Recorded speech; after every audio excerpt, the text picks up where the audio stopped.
સૌનો નમસ્કાર. આપનું હાર્દિક સ્વાગત છે આપણી ચેનલ નિયમિત ઝીરો ફિઝિક્સની અંદર. ચેપ્ટર નંબર 1 કન્ટિન્યુ ચાલી રહ્યું છે. એની અંદર આજે જે આપણે દાખલો જોવાના છે ઉદાહરણ 1.12 મસ્ત મજાનો દાખલો છે. ચલો સ્ટાર્ટ કરીએ. પરમાણુ માટેના પ્રારંભિક મોડેલમાં એક મોડેલ આપ્યું છે આપણને, બરાબર. Ze વિદ્યુતભાર ધરાવતું ધન વિદ્યુતભારિત બિંદુવત ન્યુક્લિયસ. ચલો એક ન્યુક્લિયસ આપણે કન્સિડર કરવાનું છે. ધન વિદ્યુત ભારિત છે એટલે પ્લસ Ze, બરાબર. આટલું વિદ્યુત ભારિત છે. ઓકે. તેની આસપાસ r ત્રિજ્યા સુધી નિયમિત ઘનતામાં ઋણ વિદ્યુત ભાર વડે શું થયેલું છે? એ ઘેરાયેલું છે. એટલે અહીંયાથી આપણે r ત્રિજ્યા લેવાની, કેપિટલ R ત્રિજ્યા. આટલા ઇલાકામાં શું છે? તો આટલા ઇલાકાની અંદર ઋણ વિદ્યુત ભાર ઘેરાયેલો છે. શું ઘેરાયેલો છે? તો ઋણ વિદ્યુત ભાર ઘેરાયેલો છે. આ રીતનું કંઈક છે. ઓકે, ચાલો. સમગ્રપણે આ મેઇન વસ્તુ છે. સમગ્રપણે પરમાણુ કેવો છે? તટસ્થ છે. પરમાણુ કેવો છે? તટસ્થ. આ રીતે આપણે અહીંથી કંઈક એ વાક્યનું અર્થઘટન કરવાનું. પરમાણુ તટસ્થ છે. તટસ્થ છે એટલે એનો મીનિંગ શું? કે વિદ્યુતભાર કેવો હશે? 0 હશે. એટલે Q નેટ કુલ વિદ્યુતભાર કેવો થશે? 0 થશે ને. પણ તમે જુઓ ને, અહીંયા તમને કેટલું આપેલું છે? Plus Ze. Plus Ze actually છે શું? પ્લસ Ze એ ન્યુક્લિયસનો વિદ્યુતભાર છે, બરાબર ને. પ્લસ Ze શું છે? તો ન્યુક્લિયસનો વિદ્યુતભાર છે. ને પરમાણુ સમગ્રપણે કેવો છે? તટસ્થ છે ને. એટલે એનો મીનિંગ કેવો? કે આ જે કેપિટલ R ત્રિજ્યામાં ઘેરાતા ઋણ વિદ્યુતભાર છે ને, એ કેટલા હશે? તો એ કેટલા હશે? તો -Ze જેટલા હશે. તો જ પ્લસ Ze અને -Ze કેટલા થાય? 0 થાય. અને 0 થાય તો જ તમે આ વાક્ય લખી શકો કે પરમાણુ કેવો છે? તટસ્થ. જે આપણને રકમમાં કીધું છે કે સમગ્રપણે પરમાણુ કેવો છે? તટસ્થ છે. એટલે Q નેટ બરાબર આ ન્યુક્લિયસનો વિદ્યુતભાર, પછી R ત્રિજ્યામાં ઘેરાતો વિદ્યુતભાર, ઋણ વિદ્યુતભાર કેટલો છે? તો -Ze છે. બરાબર, સમજ પડે છે? ઇઝ ઇક્વલ ટુ શું થશે? 0. તો હવે કન્સિડર, એટલે હવે જે આપણને રકમમાં આપેલું છે તે ફૂલફિલ થઈ ગયું છે કે પરમાણુ તટસ્થ છે. એટલે Q નેટ બરાબર કેટલા? 0. આ Ze શું છે? તો ન્યુક્લિયસ પરનો વિદ્યુતભાર છે. તો -Ze શું છે? તો જ્યાં Ze બરાબર કેપિટલ R ત્રિજ્યામાં ઘેરાતો ઋણ વિદ્યુતભાર છે. સમજ પડે છે? સરળ છે એકદમ. રકમ પરથી આપણે લખ્યું છે, બરાબર. આ બધી વસ્તુ ઈઝી છે એકદમ.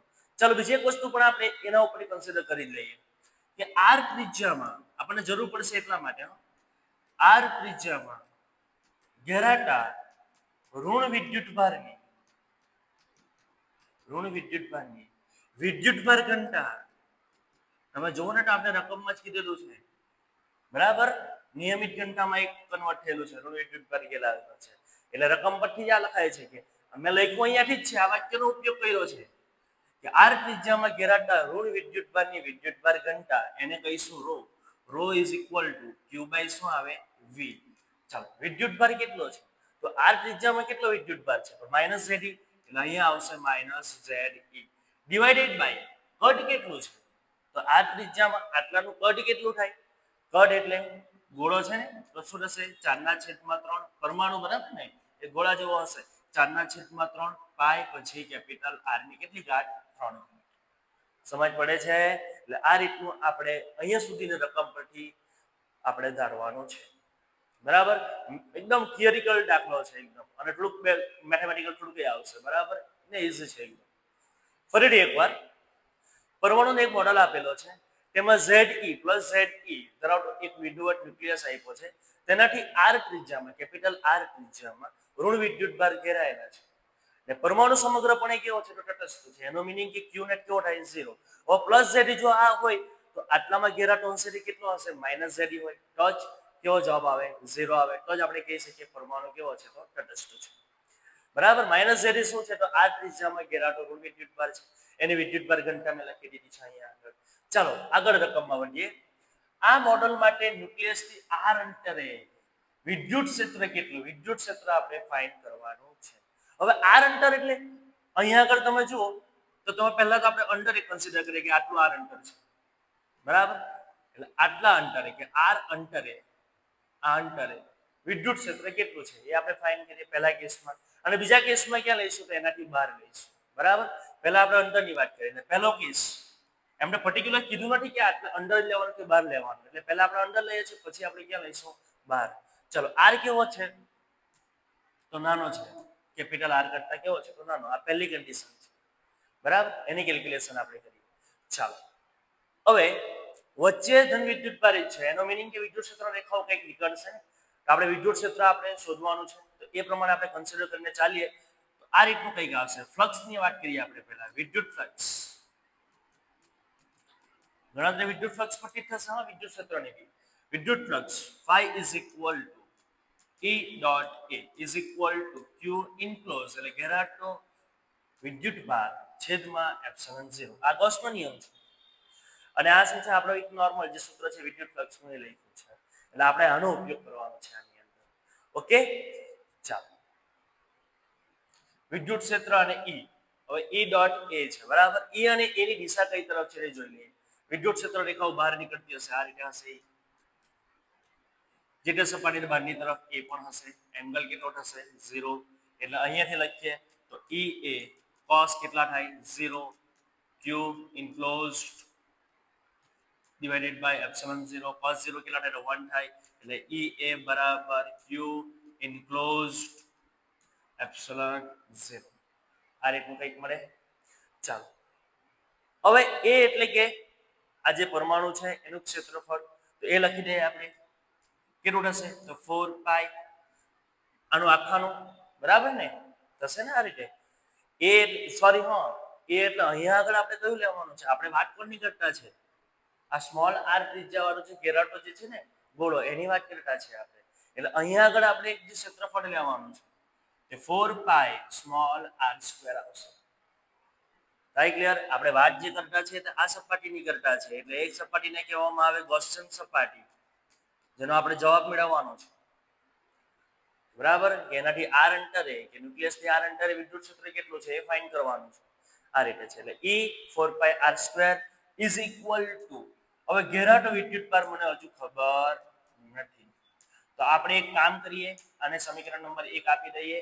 જે વસ્તુ આપણે ખૂટે છે એ પહેલા શોધી દઈએ. તો Q ઇન્ક્લોઝ ખૂટે છે કે ઘેરાટો વિદ્યુત ભાર કેટલો છે તો હું એ પહેલા ફાઇન્ડ કરી દઈએ આપણે. ચાલો કેટલો ઘેરાય છે ફરીથી એકવાર મેં આકૃતિ ડ્રો કરું છું, જેથી પાછળ આપણે જવું નહીં પડે, બરાબર?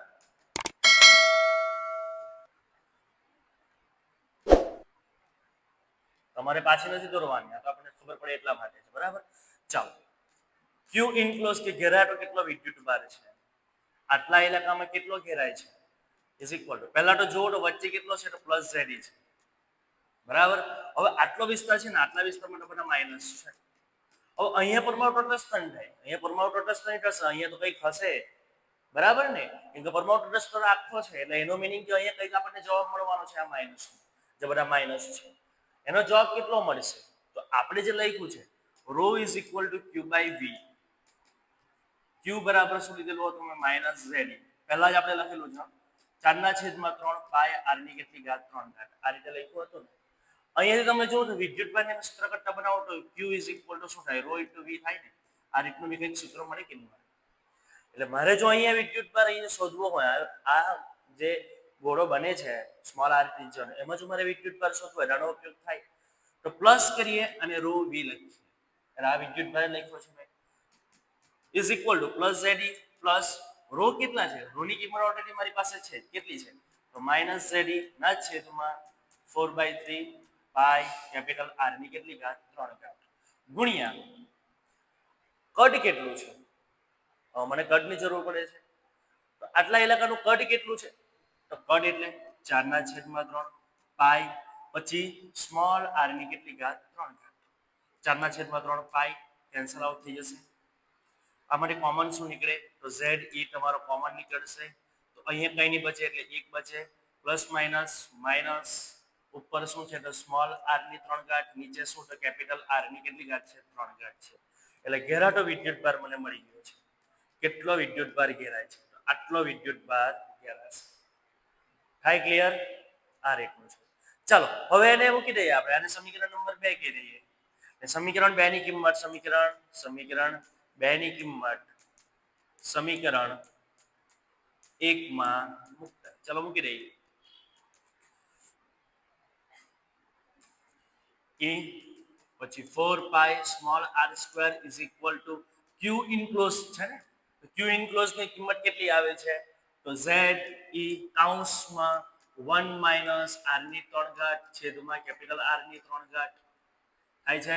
છેદમાં શું છે? તો છેદમાં જોવું પડશે, આપણે એકવાર જોઈ લઈએ. e 4 pi r square is equal to q ઇનક્લોઝ છેદમાં શું છે? તો એપ્સિલોન 0. બરાબર, જવાબ આપણને મળી ગયો છે. આ જ આપણો જવાબ છે ફાઇનલમાં. ચાલો e ને સૂત્ર કરતા બનાવી દઈએ અહીંયાથી, એટલે જવાબ આપણને મળી ગયો. z e 1 માઇનસ r ની કેટલી ઘાત? 3 ઘાત કેપિટલ છેદમાં કેપિટલ R ની 3 ઘાત છેદમાં શું આવે? તો 4 પાઈ r સ્ક્વેર એપ્સિલોન 0 થાય છે. ખબર પડે છે? એટલે આટલું વિદ્યુત ક્ષેત્ર આપણને મળશે જ્યારે r capital R small r capital R કરતા કેવો હશે? નાનો હશે ત્યારે. ચાલો બીજો કેસ. જો સદિશ સ્વરૂપે લખવું હોય તો અહીંયા તમે સદિશ પાડી દેવાનું, આ બાજુ તમારે એકમ સદિશ એક બતાવી દેવાનું છે. એ સદિશ સ્વરૂપે લખવું હોય તો તમે લખી શકો છો. બરાબર, એનો ફાઇનલ જવાબ આપણો આટલો છે. ચાલો સદિશ સ્વરૂપે લખી રાખીએ.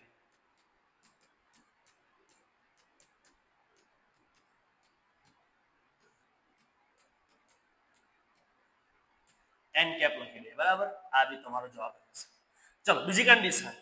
હવે જે r લેવાનો છે, અત્યારે આ આપણે કેવું લીધું? નાનો લીધો હતો ને, હવે કેવો લેવાનો છે આપણે? મોટો. એ કેપિટલ R કરતા કેવો લેવાનો છે? મોટો. એટલે આ રીતની કંઈક આકૃતિ થશે. આ આકૃતિ તમારે ડ્રો કરવાની છે. આ તો પેલી જ આકૃતિ છે, પાછી દોરી છે. બરાબર, આ પ્લસ z e. બરાબર, ત્રિજ્યા કેટલી? Capital R. હવે એનાથી બહાર આપણે લેવાનો છે સ્મોલ r. બરાબર, એટલે ન્યુક્લિયસ થી આ સ્મોલ r અંતરે આપણે વિદ્યુત ક્ષેત્ર શોધવાનું છે. હવે તમે અહીંયા આગળ જો તો આપણે પહેલા જે પ્રોસેસ પેલુંમાં કરી છે એ જ પ્રોસેસ આપણે કરવાની છે આની અંદર બી. એટલે E dot A is equal to Q enclose. Direct લખું છું, આપણે ગણતરી કરેલી છે ઓલરેડી કેવી રીતના આવે છે. બરાબર, ડોટ ને કાઢી નાખીએ એટલે E A cos 0 લખાશે. બરાબર, એટલે Q ઇન્ક્લોઝ છેદમાં એપ્સિલોન 0. બરાબર, તો જરાક આમ તેમ થઈ ગયું છે, જોઈ લે. ચાલો પાછા બાકી દે, ફરી બહુ વાર નહીં લાગશે એમાં. બરાબર, એટલે Q ઇન્ક્લોઝ ડિવાઇડેડ બાય એપ્સિલોન 0. ચાલો cos 0 કેટલા થાય? તો 1 થાય. તો E A બરાબર, હવે અહીંયા ઘેરાટો વિદ્યુત ભાર કેટલો છે એમ તો જોઈ લઈએ. તો ઘેરાટો વિદ્યુત ભાર એટલે કે આ કેપિટલ R જે છે આ આપણી ગૌસિયન સપાટી થાય. ગૌસિયન સપાટી થશે આપણી. તો એમાં કેટલો વિદ્યુત ભાર ઘેરાય છે? તો એમાં આખો પરમાણુ ઘેરાય છે. તો પરમાણુ તો તટસ્થ છે ને, પાછું એમ કીધું છે આપણને. તટસ્થ છે એનો મીનિંગ શું થાય? કે Q નેટ કેવો થશે? 0. ચોખ્ખો વિદ્યુત ભાર કેવો? 0. એટલે અહીંયા આની અંદર જે સ્મોલ r ત્રિજ્યામાં ઘેરાટો વિદ્યુત ભાર કેટલો છે? તો 0, કેમ કે પરમાણુ તો કેવો છે? તટસ્થ છે. ખબર પડે? એટલે ઘેરાટો વિદ્યુત ભાર કેવો છે? એ 0 છે. એટલે આ રીતનું કંઈક થશે. એટલે E A બરાબર જવાબ શું આવે? 0. હવે આની અંદર આપણને ખબર છે ક્યાં તો E 0 હોઈ શકે, ક્યાં તો A 0 હોઈ શકે. પણ અહીંયા આપણને દેખાય છે કે આનું કંઈક તો ક્ષેત્રફળ છે. એટલે A is not equal to 0, કે A 0 નથી. તો શું 0 હોઈ શકે? તો એના સિવાય બીજું શું છે? તો E, એટલે E is equal to 0. એટલે બીજો કેસ તો એકદમ ઈઝી છે, જેની અંદર વિદ્યુત ભાર જે છે ને એ કેવો છે? તો શૂન્ય છે. કે પરમાણુ વિદ્યુતની દ્રષ્ટિએ અહીંયા કેવો છે? તો તટસ્થ છે. એમ કહી દીધું છે આપણે. બરાબર, આ રીતનો દાખલો છે, મસ્ત મજાનો. ચલો ફરીથી એકવાર રિવિઝનમાં લઈ લઈએ આપણે.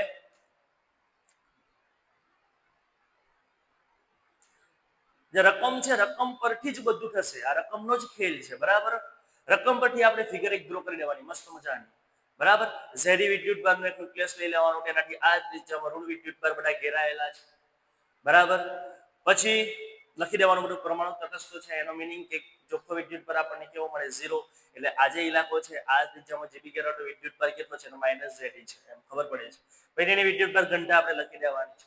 પછી ફ્લક્સનો ઉપયોગ કરવાનો છે ને પછી એની અંદર તમને Q ઇન્ક્લોઝ શોધવાનું આવશે.